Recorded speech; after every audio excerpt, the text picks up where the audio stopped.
రైతు బంధు ఆగిందా? కళ్యాణ లక్ష్మి ఆగిందా? పెద్ద మనుషులకు pension లాగినాయా? KCR kit లాగినాయా? Bathukamma చీరలాగినాయా? ఏవి ఆగలేదు. అన్ని కూడా కేసీఆర్ గారు రూపాయి ఆదాయం లేకపోయినా ప్రభుత్వానికి పేదవాడికి కష్టం రావద్దని చెప్పి మాకు ఎమ్మెల్యేలకు ఎంపీలకు జీతాలు పక్కన పెట్టి రాష్ట్ర ప్రభుత్వ ఉద్యోగులకు కూడా అవసరమైతే 10 రోజులు జీతం ఆలస్యంగా ఇచ్చినా పేదవాళ్లకు మాత్రం జీతం ఇవ్వాలా, రైతులకు రైతు బంధు ఇవ్వాలా, పేదవాళ్లకు సంక్షేమ పథకాలు అందాలని ఆ రోజు పనిచేసినారు. కానీ ఇవాళ ముఖ్యమంత్రి గారు బంగారు పల్లెంలో పెట్టి తెలంగాణ రాష్ట్రాన్ని తలసరి ఆదాయంలో భారతదేశంలో నెంబర్ 1 గా చేసి అప్పచెప్తే ఈయన అంటాడు తెల్లారు లేస్తే అప్పుల పాలైపోయింది తెలంగాణ, ఎయిడ్స్ రోగి అయిపోయింది తెలంగాణ, క్యాన్సర్ రోగం వచ్చింది తెలంగాణకు అని ముఖ్యమంత్రి మాట్లాడుతూ ఉన్నాడు. నేను ఒక్క మాట అడుగుతా ఉన్నా మిమ్మల్ని అందరినీ, ఇప్పుడు ఈ మైదానంలో తేరు మైదానంలో అప్పు లేని మనిషి ఎవడన్నా ఉన్నాడా? అప్పు లేని వాళ్ళు ఉన్నారా? అప్పు ఉందా లేదా? ఉంది కాదురా. లేనోడు ఉంటే చేయలేవట్టండి. అప్పు లేనోడు ఎవడనుంటే చేయలేవట్టండి. అప్పు ఉన్నోళ్లే ఉంటారు తప్ప లేనోళ్ళు ఆడ నూటికి ఒకటి దొరుకుతాడు. కానీ అప్పు ఉన్నా లోపల బనీన్కు పొక్కలున్నా ఎట్లా ఎట్లా ఎట్లా తయారవుతాం? పైకి మాత్రం కడక్ అంగి వేసుకొని మంచి కద్దరంగి వేసుకొని పైకి మాత్రం కడక్ అంగి వేసుకొని తిరుగుతాం. ఎందుకు? మళ్ళీ ఎవడన్నా కొత్త అప్పిచ్చినోడు ఏడని తిరుగుతాం, అంతేనా? కానీ ముఖ్యమంత్రి పనితనం ఎట్లున్నది? ఇంటి పెద్ద లాంటోడు, రాష్ట్రానికి పెద్ద మనిషి లాంటోడు, నా రాష్ట్రం దివాలా తీసింది, నా రాష్ట్రం నాశనం అయిపోయింది, నా రాష్ట్రం ఎత్తిపోయింది అంటే ఎవడన్నా పైసలు ఇచ్చినోడు ఇస్తాడా? పెట్టుబడి పెట్టేటోడు పెడతాడా? ఇక అది మాత్రమే కాదు, ఇంకా ఘోరం. లంకె బిందెలు ఉన్నాయనుకొని వచ్చినా లంకె బిందెలు లేవు అంట.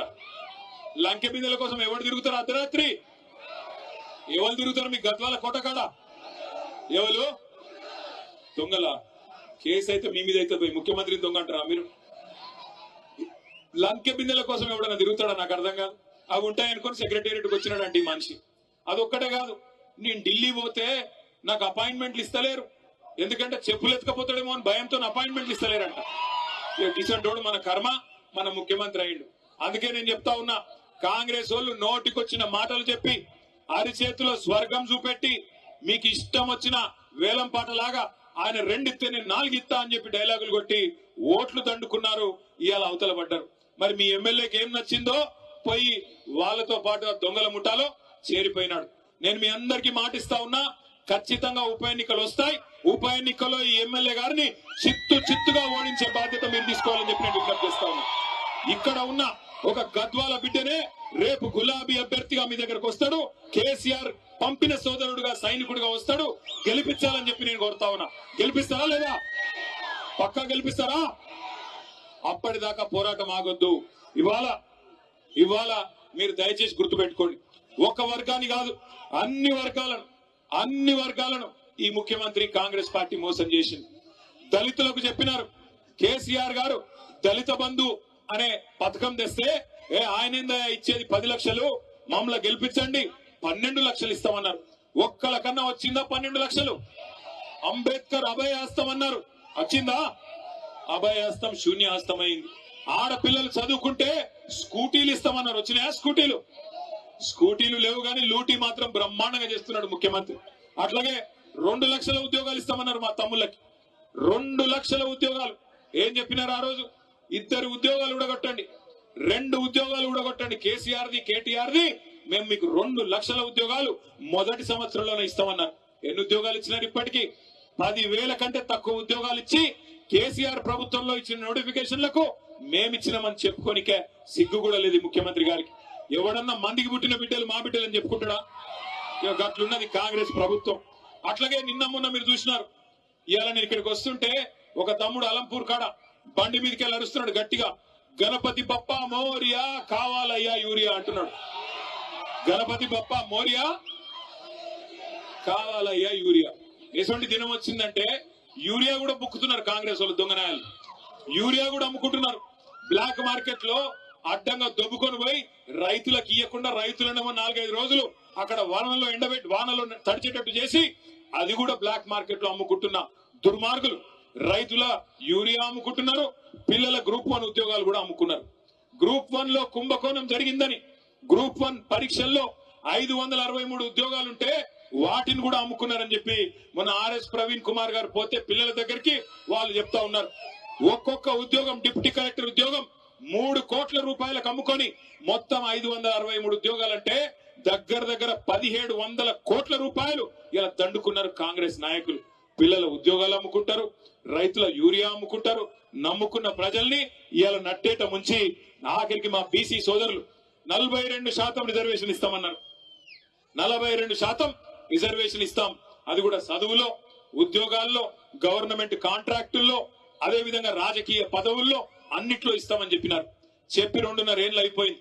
కానీ ఇప్పటి వరకు ఒక్కటంటే ఒక్క హామీ బీసీ డిక్లరేషన్లు ఇచ్చింది గాని, ఎస్సీ డిక్లరేషన్లు ఇచ్చింది గాని, ఎస్టీ డిక్లరేషన్లు ఇచ్చింది గాని ఒక్కటంటే ఒక్కటి కూడా చేసింది లేదు. మీరు గట్టిగా అడిగినారనుకో గద్వాలోళ్ళు గాని ఎక్కడోళ్ళు గాని ముఖ్యమంత్రి ఒకటే చెప్తాడు, ఏం మంచిగా లేదా నీకు, గుడ్లు వీకి గోటీలాడతా, పేగులు తీసి మెడలేసుకుంటా, ఈ డైలాగులు తప్ప ఇప్పటిదాకా 2 ఏళ్లలో పీకింది అయితే ఏమీ లేదు. ఒక్క పని, ఒక్కటంటే ఒక్క పని జరిగిందా?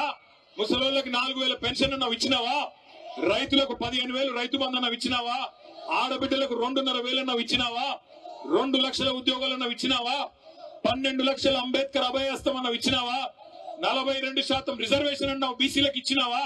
ఒక్క వాగ్దానం కూడా అమలు చేయకపోగా ఇవాళ మనం తీసుకున్న గట్టు ఎత్తిపోతల పథకాన్ని ఎక్కడున్నదాన్ని ఎక్కడేసిన గొంగడు అక్కడనే అన్నట్టు అట్లే వదిలిపెట్టినాడు.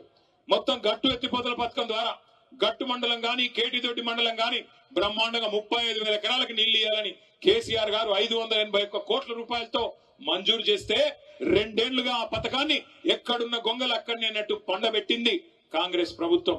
అదే కేసీఆర్ గారి ప్రభుత్వంలో ఉమ్మడి పాలమూరు జిల్లాలో పెండింగ్ ప్రాజెక్టులన్నింటినీ రన్నింగ్ ప్రాజెక్టులుగా మార్చి కొత్తగా 10 లక్షల ఎకరాల కాయ కట్టించిన నాయకుడు ఎవరు? దాని వల్లనే ఇవాళ రివర్స్ మైగ్రేషన్ పాలమూరుకు స్టార్ట్ అయింది. నేను ఇదే గట్టుకు ఆనాడు ఇదే మన గద్వాలకు దరూరు మండలానికి మంత్రిగా వస్తే నేను నిరంజన్ రెడ్డి గారు మేమందరం పోతా ఉన్నాం. ఓ పత్తి చేను కాడ మొత్తం చాలా మంది కూలీలు ఉంటే పలకరిద్దామని ఆగితే అక్కడ పోయి అడిగినామమ్మా మీది ఏ ఊరు అని. ఏ ఊరు అంటే వాళ్ళు సిగ్గుపడుతూ మాట్లాడతలేరు. ఏమా చెప్పమ్మా, అలంపూర్ తాలూకానా, గద్వాలనా, ఎక్కడా అని అడిగితే వాళ్ళు ఏం చెప్పినారు ఎరికేనా? అన్న మాది రాయచూరు అన్న అని చెప్పినారు. రాయచూరు నుంచి ఇక్కడికి వచ్చి పని చేస్తున్నారంటే అవునన్నా అన్నారు. పక్కన ఇంకో 2 అమ్మాయిలు ఉండే, మీదే ఊరమ్మా అంటే మాది కర్నూలు అన్నా అని. మాకెంత గర్వంగా అనిపించింది ఎరికేనా? ఒకనాడు వలసల జిల్లాగా ఉన్న పాలమూరు, వలసలకు కేర్ ఆఫ్ అడ్రస్ గా ఉన్న పాలమూరు ఇవాళ రివర్స్ మైగ్రేషన్ అంటే అటు కర్ణాటకలోని అభాగ్యులకి, ఇటు ఆంధ్రాలో ఉండే అభాగ్యులకు కూడా అన్నం పెట్టే స్థాయికి పాలమూరును చేసింది ఎవరు?